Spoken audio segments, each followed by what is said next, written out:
بسم اللہ الرحمن الرحیم۔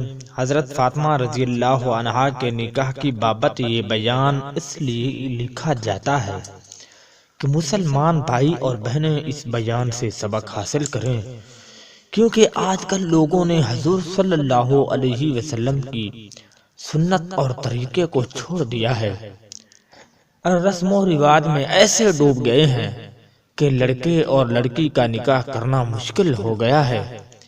اس کے سوا اور کیا کہہ سکتے ہیں کہ اپنے پاؤں میں آپ کلہاڑا مارنا اور مصیبت خریدنا ہے۔ حضرت فاطمہ رضی اللہ عنہا کے نکاح کی بابت سب سے پہلے اس عظیم الشان نعمت کی درخواست حضرت ابو بکر اور حضرت عمر کی یعنی نکاح کی درخواست حضرت ابو بکر اور حضرت عمر نے کی۔ حضور پر نور صلی اللہ علیہ وسلم نے کم عمر ہونے کا عذر فرما دیا۔ پھر حضرت علی نے شرماتے ہوئے عرض کی، آپ بہت خوش ہوئے۔ اسی وقت آپ پر اللہ تعالی کا حکم بھی آ گیا۔ آپ نے ان کا پیغام منظور فرمایا۔ سبق سیکھو۔ اس سے معلوم ہوا کہ رشتہ کرنے کے وقت جتنی رسمیں لوگوں نے نکال رکھی ہیں سنت کے خلاف ہیں، بس زبانی بات چیت ہی کافی ہے۔ اس وقت حضرت فاطمہ کی عمر 15.5 سال کی اور حضرت علی کی عمر 21 سال تھی۔ اس سے معلوم ہوا کہ عمر کے بعد نکاح میں دیر کرنا اچھا نہیں، اور یہ بھی معلوم ہوا کہ دولہا عمر میں دلہن سے کس قدر بڑا ہو۔ حضور صلی اللہ علیہ وسلم نے اپنے خاص خادم حضرت انس سے فرمایا کہ ابو بکر اور عمر اور طلحہ زبیر اور کچھ انصاری لوگوں کو بلاؤ۔ سبق سیکھو۔ اس سے معلوم ہوا کہ نکاح کے وقت اپنے عزیز و اقارب اور دوستوں کو بلا لینے میں کوئی حرج نہیں۔ اس میں حکمت یہ ہے کہ نکاح کی شہرت ہو جائے گی، مگر لوگوں کے جمع کرنے میں بہت کوشش نہ کی جائے۔ وقت پر بلا تکلف 2-4 آدمی بلائے جائیں۔ وہ سب حضرات حاضر ہو گئے۔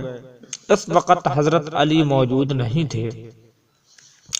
حضور نے ایک خطبہ پڑھ کر عصر کے وقت نکاح کر دیا، یعنی سب کے سامنے فرمایا کہ میں نے اپنی بیٹی حضرت فاطمہ کا نکاح حضرت علی کے ساتھ کر دیا۔ پھر کسی وقت حضرت علی ملے تو ان سے بھی فرما دیا کہ میں نے اپنی بیٹی فاطمہ کا نکاح تمہارے ساتھ کر دیا۔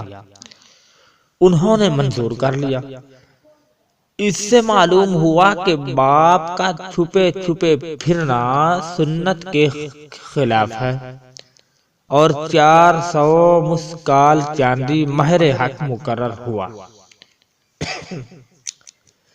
جو ہمارے حساب سے قریب 150 روپے کے ہوتا ہے۔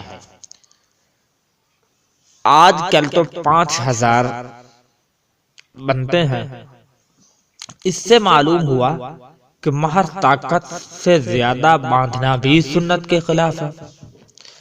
پھر چھوارے تقسیم کیے گئے اور حضور پر نور صلی اللہ علیہ وسلم نے حضرت فاطمہ کو اپنی خادمہ حضرت ام ایمن کے ساتھ حضرت علی کے گھر بھیج دیا۔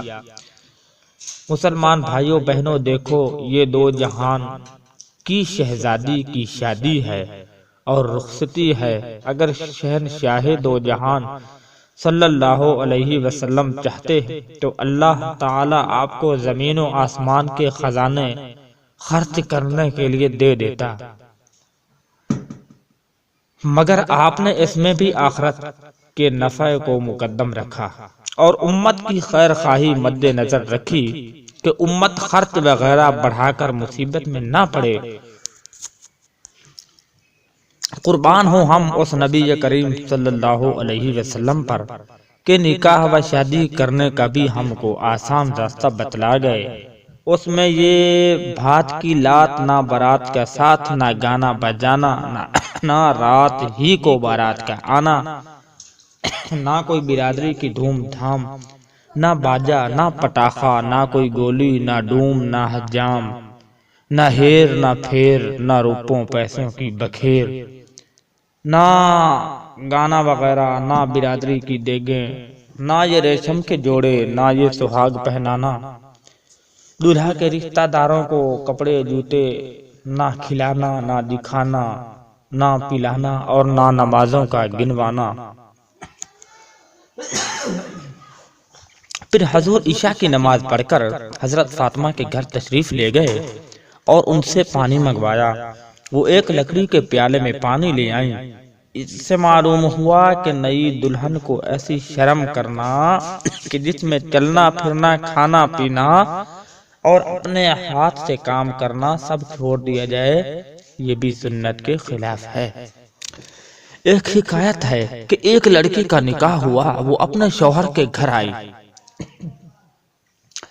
گھر برادری کی عورتوں سے بھرا ہوا تھا۔ ساری رات شرم کی وجہ سے لڑکی نے پیشاب روکنے کی تکلیف اٹھائی۔ آخر مجبور ہو کر پیشاب کی ضرورت بتلائی۔ لڑکی وزن میں بھاری تھی۔ بیت الخلاء تک ایک عورت اس کو اٹھا کر لے گئی۔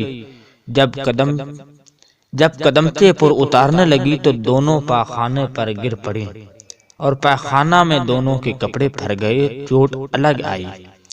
بیبیوں، دیکھا تم نے سنت کے خلاف کام کرنے سے دنیا میں بھی تکلیف اور ذلت ہوئی کہ خوب ہنسی اڑی، اور آخرت کی تکلیف سر پر موجود رہی، اور اس شرم میں نمازوں کا چھوڑ دینا تو بڑے ہی غضب کی بات ہے۔ پھر حضور صلی اللہ علیہ وسلم نے اپنے لعاب دہن اس پانی میں ڈالا اور اس پانی کو حضرت فاطمہ کے چہرے پر اور سینہ پر اور کندھوں کے درمیان کمر پر چھڑکا اور یہ دعا فرمائی: اے اللہ، فاطمہ کو اور اس کی اولاد کو تیری حفاظت میں دیتا ہوں، ان کو شیطان کے مکر و فریب سے بچانا۔ پھر اسی طرح پانی چھڑکنا اور دعا کرنا حضرت علی کے ساتھ بھی کیا۔ پھر ارشاد فرمایا کہ جاؤ، اللہ کے نام کی برکت کے ساتھ آرام کرو، اور حضور پاک تشریف لے آئے۔ اگر لڑکی کا گھر نزدیک ہو تو یہ عمل کرنا باعث برکت ہے۔